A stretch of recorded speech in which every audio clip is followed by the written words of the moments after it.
আসসালামু আলাইকুম রহমতুল্লাহি ওয়া বারাকাতুহু।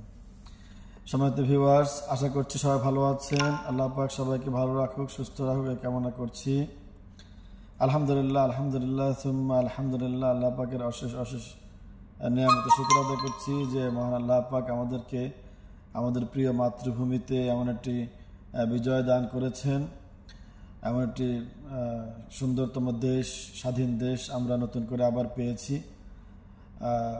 জঘন্যতম যে ফেরাউন লেডি হিটলার আমরা উৎখাত করতে পেরেছি, আল্লাহ পাক উৎখাত করেছেন। আল্লাহ পাকের শুকরিয়া আমরা আদায় করছি। সম্মানিত ভিউয়ার্স, আমাদের এখন যে করণীয়টা থাকবে সেই করণীয় হচ্ছে যাতে করে আমরা সৌহার্দ্য এবং ভালোবাসা সম্প্রীতি আমরা বজায় রাখি। হিন্দু মুসলিম সবাই আমরা ভাই ভাই, সবাই আমরা বাংলাদেশি। এটা হচ্ছে আমাদের প্রধান মূলনীতি। সবাই কাঁধে কাঁধ মিলিয়ে আমরা দেশটাকে সাজাবো। দুর্নীতিমুক্ত, ঘুষ মুক্ত আমরা একটি দেশ চাই। আর আমাদের সবচেয়ে থাকবে, আপনাদের প্রতি পরামর্শ থাকবে যে আমরা জানি যে রাসূলুল্লাহ সাল্লাল্লাহু আলাইহি ওয়াসাল্লাম যখন মক্কা বিজয় করেছিলেন তখন উনি সাধারণ ক্ষমা ঘোষণা করেছিলেন এবং আজকেও আমাদের সেই নীতি অবলম্বন করতে হবে। সেই মদিনা সনদের সেই নীতি অবলম্বন করলে আমরা সাধারণ ক্ষমা ঘোষণা করেই সবাইকে আমরা ক্ষমা করে দিব।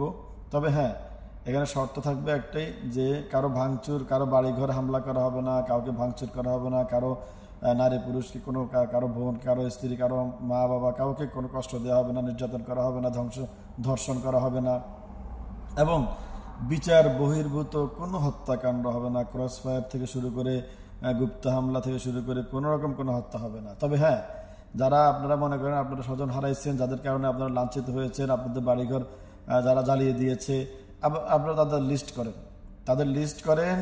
আমরা হাইকোর্ট, সুপ্রিম কোর্টেও আমরা যাব না, আমরা বিশেষ ট্রাইব্যুনাল, ইন্টারন্যাশনাল বিশেষ ট্রাইব্যুনালে আমরা খুব দ্রুতগতিতে বিচার করার জন্য আমরা জোর দাবি জানাবো, যাতে করে যেটা আপনার মনে আকাঙ্ক্ষা, ইচ্ছা, সেটা আইনের মাধ্যমে প্রতিফলন ঘটানোর জন্য আমরা চেষ্টা করব। আর ছাত্রলীগ, যুবলীগ, আওয়ামী লীগ, হাম্বা লীগ, পুলিশ লীগ, যত রকম লীগ আছেন, র্যাব লীগ, সমস্ত লীগ, ডিবি হারুন লীগ, কাঁঠালরানী লীগ, বদরুল লীগ, চাপাতি লীগ, ধর্ষণ লীগ, সব লীগকে উদ্দেশ্য করে আমি বলবো যে আপনারা যদি বাঁচতে চান তাহলে আপনাদের সামনে রাস্তা খোলা আছে তিনটি। আমার পরামর্শ হচ্ছে এটা, তিনটি রাস্তা খোলা আছে। একটি হচ্ছে, যদি আপনি মনে করেন যে আপনি আওয়ামী লীগ করে কারো ক্ষতি করেন নাই, কখনো কাউকে ক্ষতি করেন নাই, কারো ফসল বিনষ্ট করেন নাই, কারো ঘরবাড়ি ভাঙচুর করেন নাই, জ্বালিয়ে দেন নাই, ধর্ষণ করেন নাই, খুন করেন নাই, তাহলে আপনি আওয়ামী লীগ না, আপনি যে দলই করেন আপনি নিরাপদ থাকবেন। বাংলাদেশ আপনার, আমার সবার। আর যদি আপনি মনে করেন যে আমার হাতে খুনের রক্ত রয়েছে, কলঙ্কিত হয়েছে আমার হাত, আমি হত্যা করেছি, ধর্ষণ করেছি, ভাঙচুর করেছি, লুটতরাজ করেছি, তাহলে আপনার তিনটি রাস্তা আছে। আপনার একটি রাস্তা হচ্ছে আপনি নিজের বিচার করে নেন, আপনি দুইটা হাত কেটে ফেলেন, একটা হুইল চেয়ারে বসে যান। কারণ এই স্বাধীন বাংলাদেশে আপনি অন্যায় করে আর বাঁচতে পারবেন না। যেভাবে হোক আপনার এই অন্যায়ের বিচার হবেই হবে, ইনশাআল্লাহ হবে। তাহলে আপনি আপনার হাত কেটে আপনি হুইল চেয়ারে বসে যান, আপনি ইস্তফা দিয়ে দেন। এটা হচ্ছে আপনার প্রতি প্রথম পরামর্শ। আর দ্বিতীয় পরামর্শ হচ্ছে, যদি আপনি আরো ভালো কিছু চান তাহলে আপনি কোর্টে গিয়ে আত্মসমর্পণ করেন। এমনকি আপনার অপরাধ আপনি স্বীকার করে আপনি জেলে চলে যান। ঠিক আছে? তাহলে আপনাকে সাধারণ পাবলিক বা বিরোধী দল বা অন্য কোনো দল যারা ভিন্ন মতের আপনার রয়েছে তারা আপনার উপর কোনো হামলা করতে পারবে না, এবং কি বিচার বহির্ভূত কোনো হামলা আমরা চাই না। তো আপনি আপনার অপরাধ স্বীকার করে হয়তো বা আপনি এই পথে গেলে আপনার জন্য আরো ভালো হবে, আপনি হয়তো কিছু সাজা কম পাবেন। আপনি চলে যান, আপনি স্বীকার করেন আপনি কি কাজ করেছেন, আপনি আদালতে চলে যান, আপনি স্বীকার করে আপনি জেলে চলে যান। আর সবচেয়ে 3 নম্বর যে লাস্ট এক্সিটটা রয়েছে আপনার জন্য, যদি আপনি জঘন্যতম অপরাধ করে ফেলেন তাহলে আপনার ক্ষমা তো হবে না, চিরুনি অভিযানের মাধ্যমে দূরের গর্ত থেকেও বের করে আনা হবে ইনশাআল্লাহ। চেষ্টা অব্যাহত থাকবে। আমরা বিচার বহির্ভূত, আবার বলছি, রিপিট, বিচার বহির্ভূত আমরা কোনো হত্যা করবো না, কিন্তু আমরা আপনাদেরকে টেনে বের করে আনবো ইনশাআল্লাহ।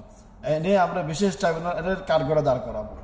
এরপর আপনারা দেখবেন ট্রাইব্যুনাল কিভাবে আগে কি করেছে, বর্তমানে কি করে, এটাই শুধু টিট ফর ট্যাট। আচ্ছা, তো যদি আপনি লাস্ট 3 নম্বর যেটা, যদি আপনি বেশি অপরাধ করে থাকেন, আপনার অপরাধের মাত্রা যদি অনেক বেশি হয়ে থাকে, আপনি যদি ভীত হয়ে থাকেন, তাহলে আপনি সুইসাইড করে নেন, আপনি আত্মহত্যা করে নেন, আপনার সম্মান নিয়ে আপনি সেখানে মরে যান। এটা আপনার জন্য ভালো হবে।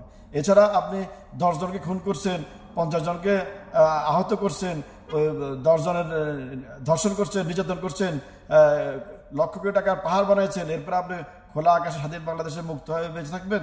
কোনোদিন পারবেন না, আর কোনোদিন পারবেন না। এই 3টা রাস্তা ছাড়া আর কোনো রাস্তা নেই। আল্লাহ আপনাদেরকে হেফাজত করুক এবং কি আপনাদেরকে তওবা করার তৌফিক দান করুক। আমরা এই দোয়াই করছি। আমরা সবাইকে নিয়ে একটা সুখী সুন্দর বাংলাদেশ গড়তে চাই। আমার বাংলাদেশ, সবার বাংলাদেশ, টেক ব্যাক বাংলাদেশ। আল্লাহ হাফেজ, ভালো থাকবেন।